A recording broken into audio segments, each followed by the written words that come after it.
Hello student, today we are going to discuss about the accounting standard. But before starting, I would like to repeat the previous lecture I have delivered, and that was related to accounting principles. Generally accepted accounting principle. Accounting principles means uniform principles or concepts and convention which is used by an accountant in a business. So sometimes these accounting principles permit a number of alternative treatment for the same item. कि कुछ कई बार क्या होता है, जो accounting सिद्धांत हैं वो एक आइटम्स के लिए बहुत से अल्टरनेट बहुत से विकल्पों के साथ उसकी ट्रीटमेंट के बारे में बताती है. तो ये महसूस किया गया, ये ज़रूरत महसूस की गई कि there should be a standardized statements, policy and practices which should be adopted by accountant. कि वहाँ पे कुछ standardized means कि पहले से निर्धारित की हुई standardized policies and practices होनी चाहिए which should be adopted by an accountant while preparing books of accounts. So accounting standard इसी का एक हिस्सा है. तो अकाउंटिंग स्टैंडर्ड्स मीन्स, जैसे फर्स्ट लिखा है, to provide a rational structured framework so that credible financial statement of the highest quality can be produced. कि अकाउंटिंग स्टैंडर्ड का मतलब है कि रैशनल तर्कसंगत संरचनात्मक स्ट्रक्चर मीन्स संरचनात्मक फ्रेमवर्क ढांचा मीन्स एक तर्कसंगत संरचनात्मक ढांचा तैयार किया जाए जिसके ऊपर फाइनेंशियल स्टेटमेंट बेस्ड हों और ये फाइनेंशियल स्टेटमेंट हाईएस्ट क्वालिटी की प्रोड्यूस की जा सकें. और सेकंड बोला गया है defined as uniform rules for external financial reporting. Uniform का मतलब है एक जैसे, कि सभी संस्था के लिए एक जैसे रूल्स जो हैं वो बनाए जाएं ताकि बाहर के जो लोग हैं, जो हमारे यूजर्स ऑफ फाइनेंशियल स्टेटमेंट्स हैं, which may be applicable either to all or to a certain class of entity, की ऐसे यूनिफॉर्म ऐसे एक जैसे रूल्स जो हैं एक्सटर्नल पार्टीज़ के लिए, फाइनेंशियल स्टेटमेंट्स के लिए बनाए जाएं ताकि जो उसके यूज़र्स हैं उस फाइनेंशियल स्टेटमेंट को आसानी से यूज़ कर सकें. और ये जो रूल्स हैं वो सभी संस्थाओं के लिए, कुछ संस्थाओं के लिए लागू किए जा सकते हैं. The next is the policy document. ये एक तरह के डॉक्यूमेंट्स होते हैं, एक तरह का प्रलेख है, नीतिगत प्रलेख है, इशूड बाय रिकॉग्नाइज्ड एक्सपर्ट, कि इनको जाने पहचाने जो एक्सपर्ट्स हैं, अकाउंटिंग बॉडी हैं, उनके द्वारा निर्गमित किया जाता है. Relating the various aspect of measurement, treatment and disclosure of accounting transaction and event. Of course this is the complete definition of accounting standard. कि accounting standard जो है policy document है, ये नीतिगत एक प्रलेख हैं जिनको कि किसके issued by recognized expert accounting body, जिनको कि जाने पहचाने मतलब जिनका कि नाम है उन accounting उन लेखांकन संस्थाओं के द्वारा निर्गमित किया जाता है. और ये किससे संबंधित होती है? Relating the various aspect of, जो कि अकाउंट्स की मेजरमेंट मतलब कि उनकी आइडेंटिफिकेशन, उनकी ट्रीटमेंट, उनको किस तरह से ट्रीट किया जाए और उन अकाउंटिंग ट्रांजेक्शन्स को या इवेंट्स को किस तरह से डिस्क्लोज किया जाए, किस तरह से बताया जाए, किस तरह से प्रदर्शित किया जाए, उससे संबंधित होते हैं. यानी कि अकाउंटिंग स्टैंडर्ड एक प्रलेख है जिसको कि जाने पहचाने अकाउंटिंग लेखांकन संस्थाओं के द्वारा निर्गमित किए जाते हैं और जो अकाउंटिंग की लेखांकन ट्रांजैक्शंस के को पहचानने से लेके उनकी ट्रीटमेंट से लेके और उनके कि किस तरह से ये अकाउंटिंग स्टेटमेंट्स डिस्क्लोज की जाएंगी, प्रदर्शित की जाएंगे, उससे संबंधित होते हैं. तो ये एक नीतिगत प्रलेख है. मतलब ये आपको पता लगेगा जैसे आप पढ़ेंगे कि अकाउंटिंग स्टैंडर्ड 1 जो है वो किससे डील करता है, किस तरह से उसकी ट्रीटमेंट जिससे संबंधित है, कैसे ट्रीटमेंट की जानी चाहिए. अकाउंटिंग स्टैंडर्ड 3 किससे रिलेटेड है, अकाउंटिंग स्टैंडर्ड 6 किससे रिलेटेड है, तो इसके बारे में बताता है. और इनका मुख्य उद्देश्य यही होता है कि यूनिफॉर्मिटी लेके आना, कि वो सभी संस्थाओं के लिए सेम हूँ. द नेक्स्ट इज नीड या इम्पॉर्टेंस ऑफ अकाउंटिंग स्टैंडर्ड, कि इन अकाउंटिंग स्टैंडर्ड्स की क्या आवश्यकता पड़ी. The first one is eliminating of diversified practices. Diversified means अलग अलग, प्रैक्टिसेस मीन्स जो अकाउंटिंग ट्रीटमेंट्स जो थी यूज़ की जा रही थी, प्रयोग में संस्थाओं के द्वारा लाई जा रही थी. डिफरेंट प्रैक्टिसेस, जो अलग अलग प्रैक्टिसेस जो अकाउंटेंट के द्वारा संस्थाओं में यूज़ की जा रही थी, अब उनको क्या करना है, दूर करना है और फाइनेंशियल स्टेटमेंट्स को प्रेजेंट करने में, को प्रदर्शित प्रदर्शित करने में यूनिफॉर्मिटी के मतलब है एक रूपता लेके आनी है, ताकि हर एक इंसान को पता हो कि कौन सी ट्रीटमेंट के लिए किससे संबंधित चीज़ों को हम किस तरह से यूज़ करेंगे। तो एलिमिनेटिंग ऑफ डाइवर्सिफाइड प्रैक्टिसेस का मीन्स है कि जो अकाउंटिंग स्टैंडर्ड्स हैं वो एलिमिनेट करते हैं, वो ख़त्म करते हैं जो डिफरेंट अकाउंटिंग प्रैक्टिसेस हैं जो एंटरप्राइज में डिफरेंट लोगों के द्वारा यूज़ में लाई जा रही थी, उसको समाप्त करते हैं और अकाउंटिंग फाइनेंशियल स्टेटमेंट्स बनाने के लिए, उनको प्रदर्शित करने के लिए उनमें यूनिफॉर्मिटी, एक रूपता लेके आते हैं। Helpful in comparison. अब हेल्पफुल इन कंपैरिजन तो तभी हो सकता है जब हमारी अकाउंटिंग प्रिंसिपल्स की जो प्रैक्टिसेस एंड पॉलिसीज हैं वो सेम होंगी, एक तरह से जो है बनाई जाएंगी, तभी हम एक संस्था का दूसरी संस्था के फाइनेंशियल स्टेटमेंट्स का कंपैरिजन कर सकते हैं, या एक ही संस्था के अंदर जो डिफरेंट यूनिट्स चलाई जा रही हैं उनके अकाउंट्स का हम कंपैरिजन कर सकते हैं। Increasing confidence of the user. अब जो यूज़र्स हैं, बहुत से यूज़र जैसे सप्लायर हैं, कस्टमर्स हैं, इन्वेस्टर्स हैं, ऑनर्स हैं, they are the user of the financial statement.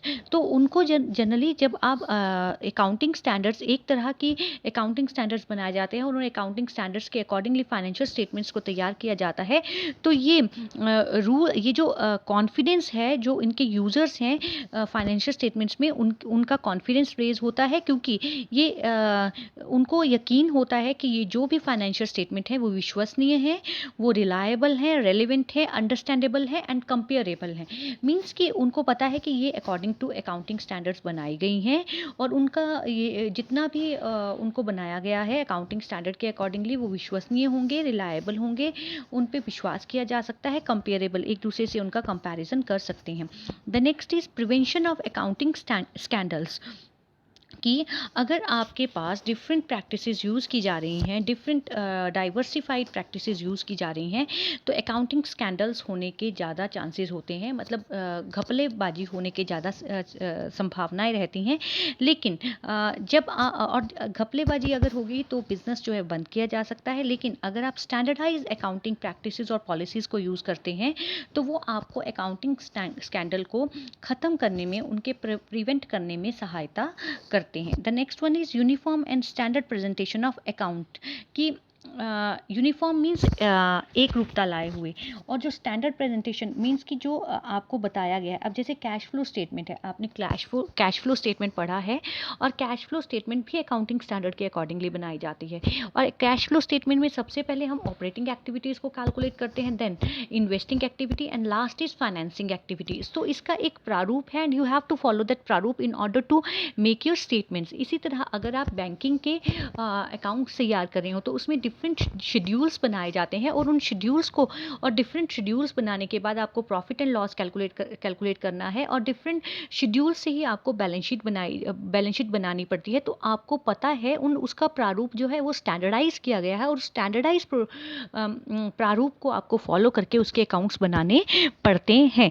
तो इस तरह से अगर आप यूनिफॉर्म एक जैसा ही और स्टैंडर्डाइज प्रेजेंटेशन ऑफ अकाउंट्स जो है वो तैयार करते हैं, तो आपके जो कंसेप्ट्स, कन्वेंशन है, कस्टम है, ट्रेडिशन और प्रैक्टिसेस हैं, उसकी कन्फ्यूज़न जो है वो दूर होती है, और smooth flow of financial activities आप कर सकते हैं। यानी कि इसकी ज़रूरत इसलिए महसूस की गई कि बहुत से अकाउंटेंट जो थे अपनी मर्जी से, बायसनेस की संभावना ज़्यादा रहती थी, वो किसी भी तरह से अकाउंटिंग कंसेप्ट्स एंड कन्वेंशन को यूज़ कर सकते थे। लेकिन जब आपको अकाउंटिंग स्टैंडर्ड दे दिए गए तो आपको उन्हीं अकाउंटिंग स्टैंडर्ड को फॉलो करना पड़ता था, यानी कि डाइवर्सिफाइड प्रैक्टिसेस को आप ख़त्म करते थे।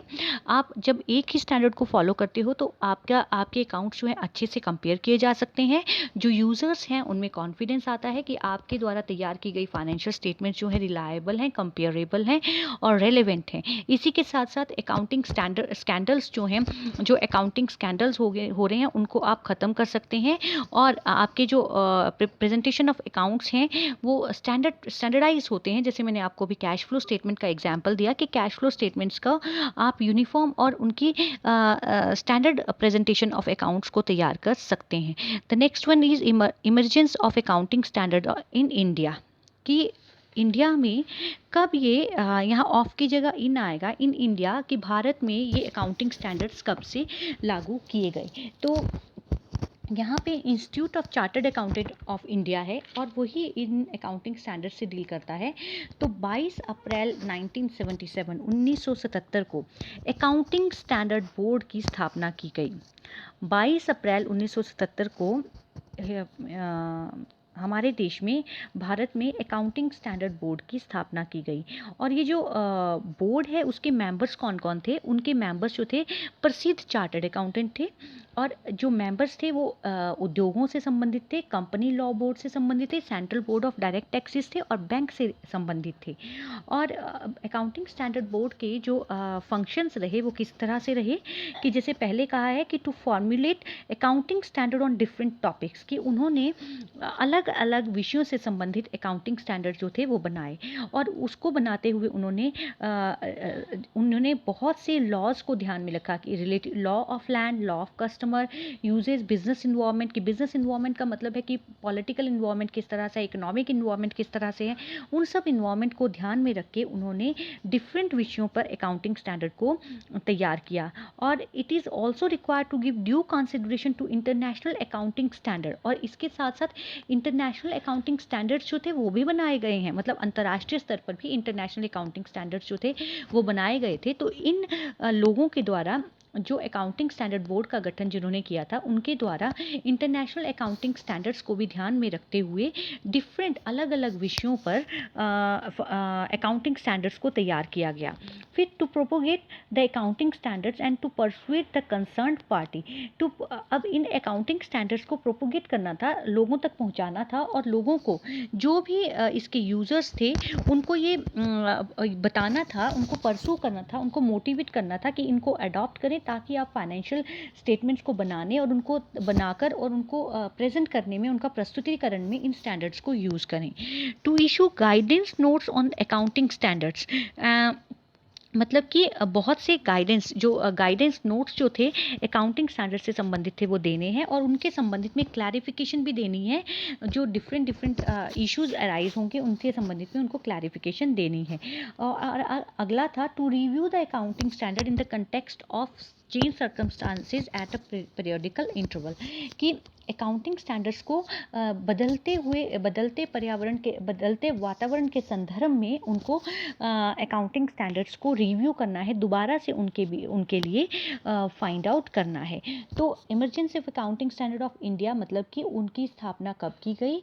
वो 22 अप्रैल 1977 को अकाउंटिंग स्टैंडर्ड बोर्ड की स्थापना की गई, जिसमें कि कुछ प्रसिद्ध चार्टर्ड अकाउंटेंट थे, बैंकर्स थे, कंपनी लॉ बोर्ड के सदस्य रहे, और central board of direct taxes के, और कुछ मेंबर्स जो थे उद्योगों से संबंधित थे वो इसके सदस्य रहे। और उन्होंने क्या किया? उन्होंने सबसे पहले अंतर्राष्ट्रीय जो अकाउंटिंग स्टैंडर्ड्स हैं उनको ध्यान में रखते हुए अलग अलग विषयों के संदर्भ में उन्होंने अकाउंटिंग स्टैंडर्ड्स को तैयार किया।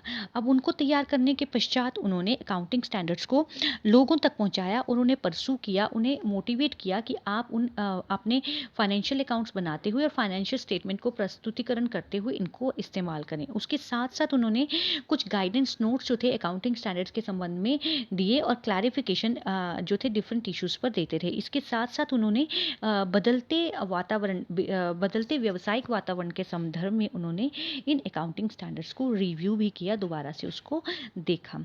तो ये अभी छोटा सा टॉपिक अकाउंटिंग स्टैंडर्ड का कवर किया गया है, and tomorrow I will elaborate another aspect of accounting standard.